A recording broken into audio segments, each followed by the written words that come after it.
Inkuru nziza ya Yesu Kristo nkuko twayandikiwe na Matayo mweranda.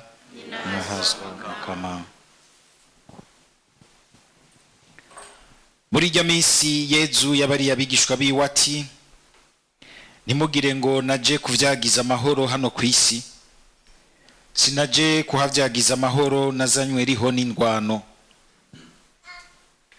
Nazanye riho indwano. Ego cane naje ngo umwana avavanure na se, umwigeme na nyina, umukazana avavanure na nyina bukwe.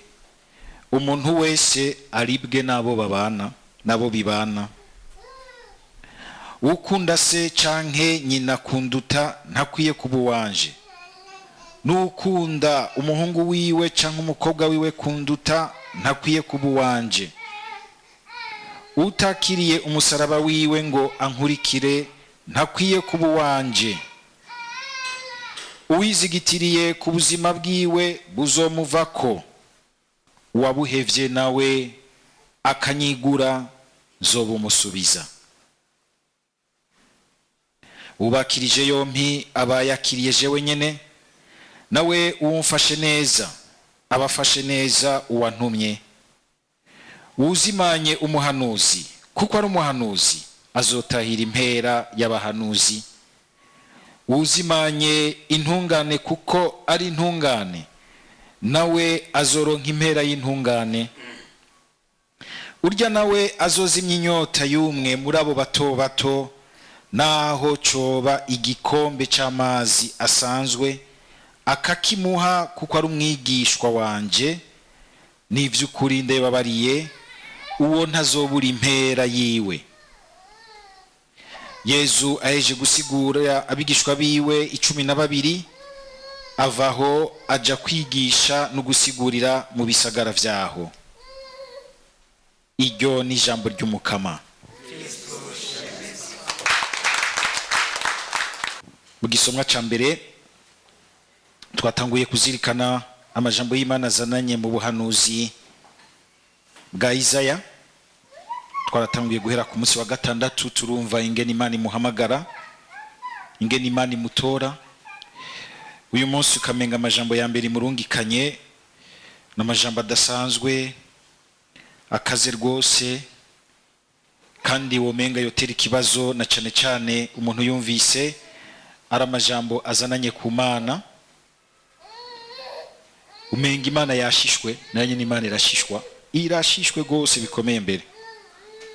Umve n'ingene iriko iravuga. Izo mbagwa zanyu zidaharugwa, kwa bisomya bisomana akantu k'akaduseur. Imana irababaye. Imbagwa zanyu zidaharugwa ndazineze kwiki. Umve ingene mbere yabivuze n'imvugo y'ukubikengera. Ivyo bipfizi vy'intama, ibimasa vyanyu ndabihaze.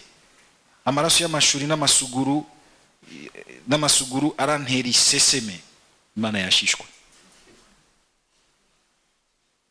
Kubera ko Imana irindi ivuga gutya, gushika naho yihaniza abantu bayo kuba ngo Berinde yababwiye guseruka mu ngoro yanje mwebwe.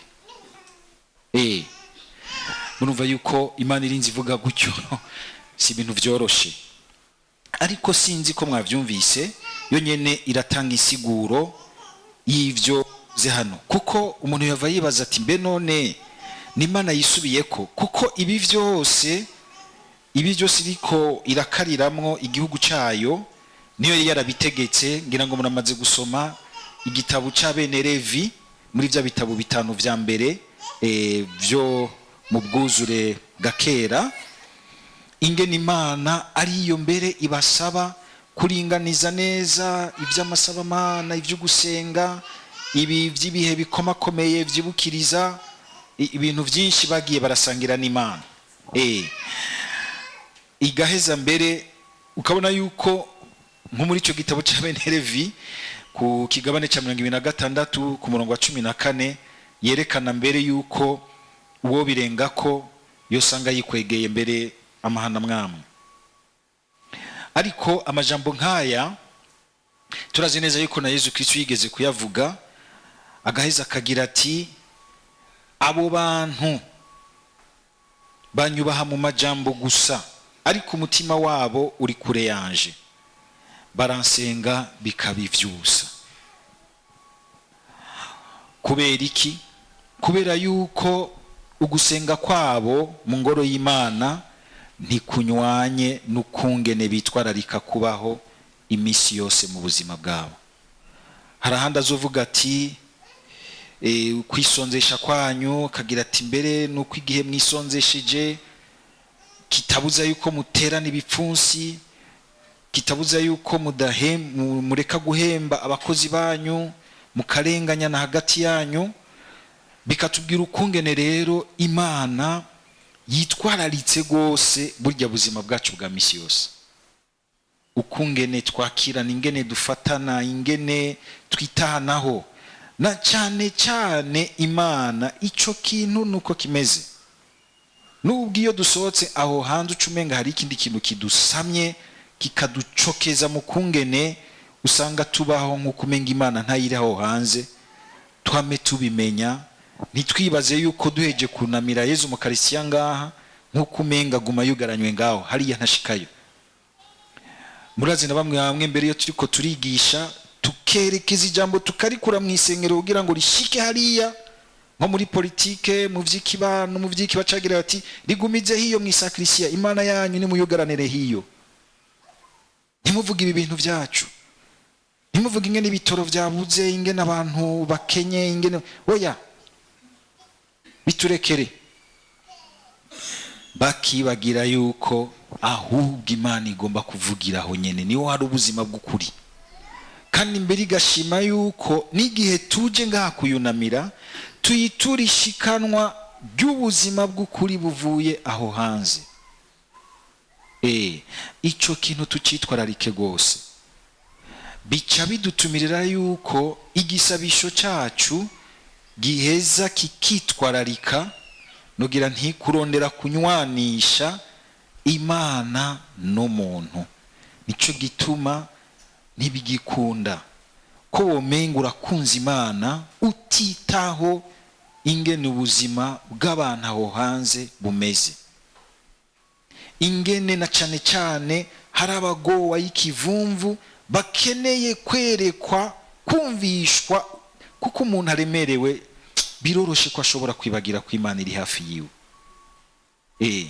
Muze murabe twese igihe ubuzima buturemereye twumva umenga Imana yatuvuye iruhande, Imana yaturekuye, yatwanse, yadutaye. Nico gituma ku muntu azi kugomba guhimbara Imana gose ntaja kwitwararika hajya ubuzima umenga ni raha, nukunezerwa, nukwambara neza, n'amaparfum ibiki, agenda hariya agakorera hariya kaduza ubuzima. Imana irakuraba ikagira iti uyu vy'ukuri arumva neza icari cy'urukundo rw'Imana. Arumva neza icari cy'urukundo rw'Imana. Suko rero Imana womenga irakuyeho kuyisenga, kuringaniza ibikorane, kuringaniza amaruanje, kuringaniza inkuka z'imisa, nkuko menga babigize iti Patiri Ngibutsa Mana wa Radio Maria hagarika ijya misa miditira ndukora ibisabisho byose kuraho. Sivyo igomba kuvuga, ariko igira iti shiramwe umutima w'ubuntu, gerageza itwaririke kubizanamwo ubutungane. Suko omenga mbere Imana igira iti tuzoseruka mu ngoro yayo ari uko omenga byose biratunganye bimeze neza, ariko igashima umuntu aza mukuri imbere yayo, araza mukuri kw'icari, arondeza cane cane kwakira ukuri kw'Imana muri we. Ibi rero murumva ko ari ibintu vyashika igihugu c'Imana, abantu bama mu ndinganizo y'ivy'Imana. Nivyo kugabisha mbere ubwa mbere na mbere nkuko tubona n'Imana ibigabishamwo, nivyo kugabisha ndabapfinze abantu bama mu vy'Imana, bari imbere mu vy'Imana. Yibaze nk'ubu mukama yashishwa kaza ngaha ati Patiri Ngibutsa Mana kura ayo makanzu ngaho uri kurabesha abantu, abo babikira ayo mavware yanyu muriko murabesha abantu kura ngaho. Ivyo vyose mukora ngo muriko muravuga ibisabisho vyose nitoreye.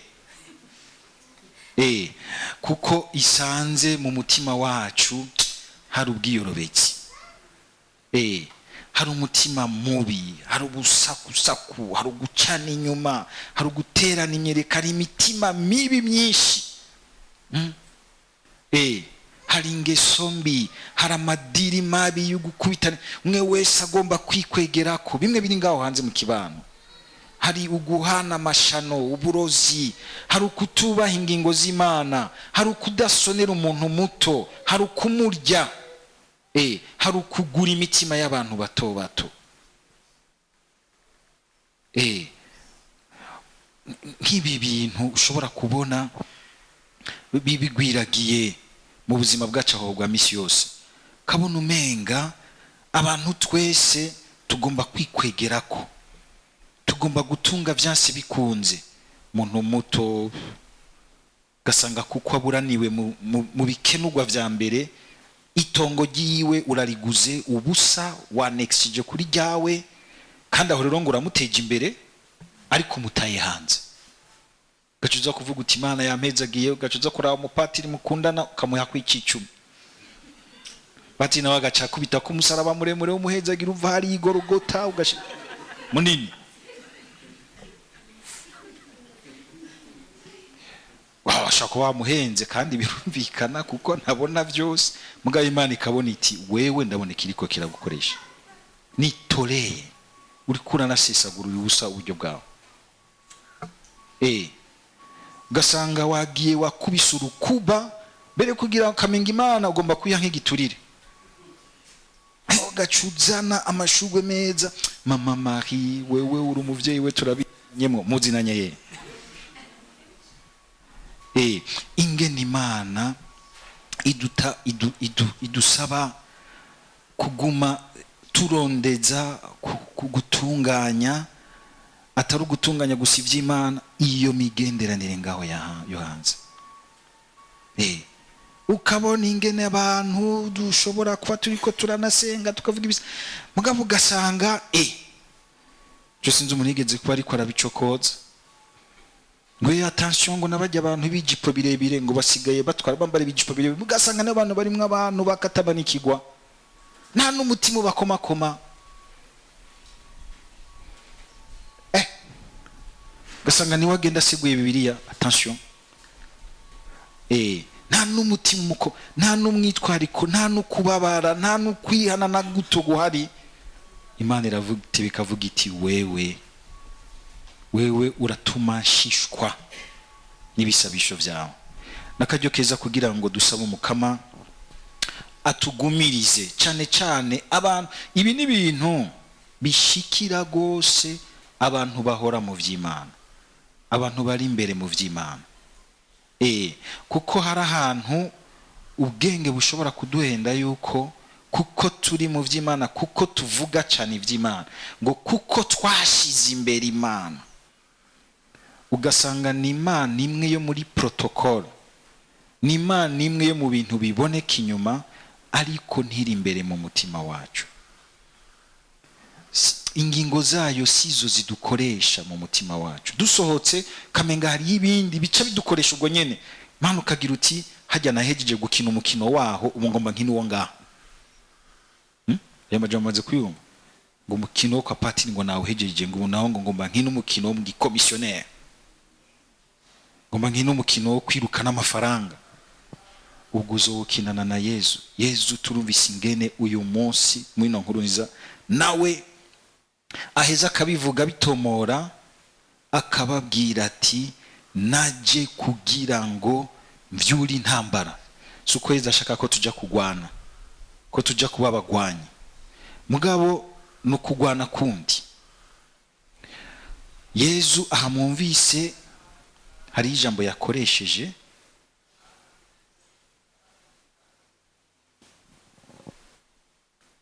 akagira ati ngo naje kugira ngo umwana na se bavavanure, umwigeme na nyina bavavanure. Nukuvuga iki? Kwegukira Yesu nukumuhitamwo, kandi bugiyo wahisemwo ikintu nuko hari ikindi uba waretse. Uba waretse. Kandi ukuguhitamwo Yesu si ukumuhitamwo gusa ngo ni ukumuhitamo nk'uko umenga ibindi byose bica bipfuza. Ubwa mbere icyo cyo turakizi, uguhitamwo Yezu ni uguhitamwo kugwana no kuvavanura n'icyaha, uhereye ku byaha bigoye bimwe twita les péchés mortels. Les péchés mortels, izi nyene zica ubuzima bw'Imana muri twebwe. Nta kuntu waba warahisemwo kujana na Yezu, guca uhitamwo ibintu byenyuje adahezagira na gato. Ushake gukorana nawe, hama ugende gukorana n'abapfumu, ugende gukorana n'abaframason, aho hose usanga inyuma ni bya bindi nyene. Ntibikunda, ibisabisho byawe bica biba sterile, hari ahantu bidashika umukama yabagomba kugushikana. Guhitamwo Yezu nukumenya kandi gushira ku ruhande ibindi byose birimwe ikintu cenyuje kidahura nawe. Ariko kandi guhitamwo Yezu ari giha gusaba guhitamwo kumuhitamwo kureka ibindi atari uko byari bibi, mugabo kuko bitakugenewe wewe, kuko bitakugenewe wewe. Nka jewe narahisemwo kumukurikira kumuha ubuzima bwanje, kuko muri ico kiyigira cyose cy'abantu yaremye nta mugore wanje yashizemo. Atari uko guhitamwo umugore vyari bibi, mugagira ati wewe naguhitiye mwiki, hita mwiki, jana niki. Hari abantu rero kama dushaka kurira amasahani yose, kandi uriye ku masahani yose ataha turi mibe ahemera hose no mu gutwi ngira ngo iyo nahandi ntavuze, kuko yagombye kurira amatama yose, yagombye kujya kuri byose. Hitamwo kimwe umukurikiramwo kandi ukigumeko, kuko wacumvisemwo inzira yaguciriye muri ubuzima. Ntushobora kugenda utambika ijyo mayira yose, uzotabuka.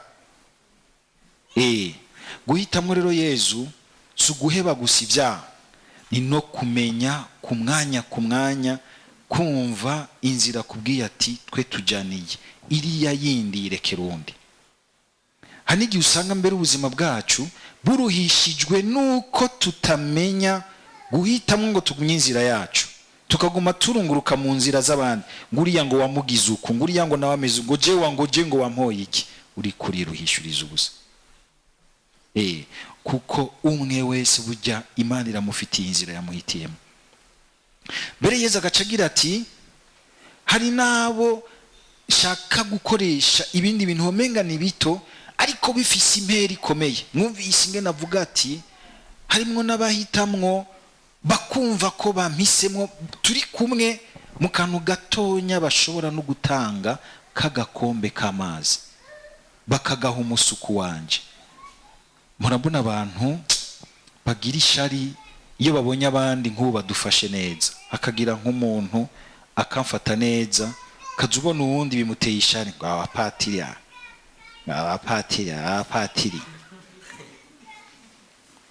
We niko yavyumvise, kandi ushima mbere nta nibyo nagiye kumutoza ko ku nguvu ngo zanazana. We nyene yiyumvisemo agira ati jewe ndumva mu mutima no kugirira neza uko. Iyo bitomoye, iyo birimwe umuco, ugasanga ariko aronkeye impera. Ntiyabaye patiri, ntiyabaye masera, ntiyabaye iki kindi kintu cyose gihambaye, iki cyo tumumenga turanywanye turi mu Mana, ariko yarahisemwo kunganira. Akaza agafasha ijambo ry'Imana, agafasha umuhanuzi w'Imana uyu munsi yitwa Radio Maria, akayiha agakombe k'amazi, akaba ari kwaronka impera y'abamenyesha ijambo ry'Imana. Iyo nayo ni yindi Yezu abwira abigishwa biwe akagira ati mwe mwahevye byose mukankuriki, nzobagira abazocira urubanza mbere n'abandi bose. Nitwame twibaza yuko umenga impera y'umukama ni y'abantu barinda gukora ibintu bihanitse. Nivyo kandi no gukora ibihanitse tukabikorana umutima mwiza ni vyiza gose, ariko umukama akabanza kudusaba umutima wacu. Gira ati ubwo ubikoze nk'uwunshira hejuru ya byose, agaheza agatuma byose bigira insiguro nziza, bigira kanovera, bigira intumbero ibishikana mu minwe y'uwabiremye. Yezu siwe yagize ati genda mwanka abavyeyi banyu, genda mwanka iki, oya. Niwe kandi ahibwa tubwira kwitwarika abavyeyi bacu. Bwaheza akagira ati, muri bukijambo yigeze kubaza Petero ati ubwo urankunda gusumba abo. Nkuko mbere shobora kuza akabaza umugabo n'umugore bariko barafeta anniversaire y'imyaka 50 bari muri couple, bagiye gusagira bati twebwe ni pfapfe, ati ubwo urankunda gusumba uyu. Yovuga gute?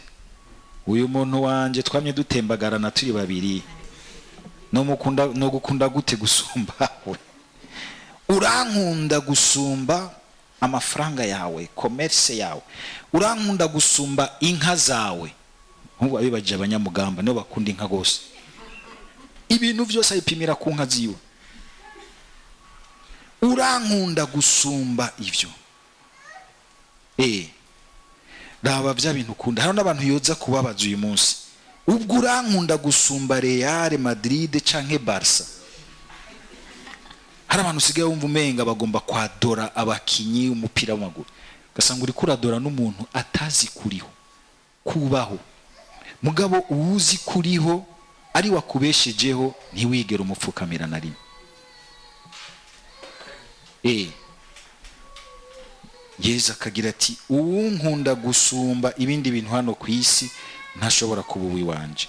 Kandi igitangaje nuko jewe ankunze kurusha byose ndamuzigamira ubuzima no mu buzima budahera. Ariko ugasanga kenshi hari igihe dukunze ibindi tukabimurutisha, ari ibintu bigarukira kuri ubu buzima, bigarukira hafi. Tumusabe kugira ngo uko twamwemeye tuze turamuhitamwo, atari uko twansi ibindi, ahubwo kugira ngo nibindi bitori inzira yo gukurikira umukama. Mu gusanzwe uko guhitamwo Yezu sugutera kagera abandi, sukumenga ibindi ntibigira agaciro ibambewe. Yezu agombye kuvuga ati nimukunshira hejuru ya byose, ariho nibindi bica bitora inzira bijana, bica bigira isiguro yabyo, kuko niwe yabiremye. Ikintu cyose arafise isiguro yagihaye, arafise agaciro yabihaye, ariko bigumya agaciro kavyo igihe bigumye mu ntumbero y'uwo yabiremye. Ari naco gituma uwo yabiremye ategerezwa kwamazirikanwa, yitwararikwa, gushimishwa, kugira ngo ibindi bishobore rero kuba mu iteka ryavyo. Nta teka tuzopfa duhaye umuntu vy'ukuri, nta teka tuzopfa duhaye n'ivyaremwe tutamenye kurizirikana neza muri uwo byose byavuye mu biganza vyiwe. Dusaba Mukama rero kugira ngo natwe nubwo ubuzima buturyohera, abantu bakaturyohera tukabakunda, canke ibi na biriya byose bikaduhimbara, ntihagire ikintu na kimwe cyo kwigera gisubirira Yezu. Usenga Imana yonsa, uyikunde kuruta vyose.